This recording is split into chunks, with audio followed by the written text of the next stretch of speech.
لوگوں تمہارے پاس تمہارے پروردگار کی طرف سے نصیحت اور دلوں کی بیماریوں کی شفا اور مومنوں کے لیے ہدایت اور رحمت آ پہنچی ہے۔ کہہ دو کہ یہ کتاب اللہ کے فضل اور اس کی مہربانی سے نازل ہوئی ہے، تو چاہیے کہ لوگ اس سے خوش ہوں،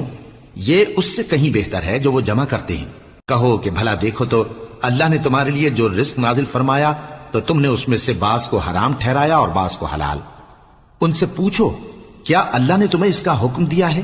یا تم اللہ پر جھوٹ باندھتے ہو؟ اور جو لوگ اللہ پر جھوٹ باندھتے ہیں وہ قیامت کے دن کی نسبت کیا خیال رکھتے ہیں؟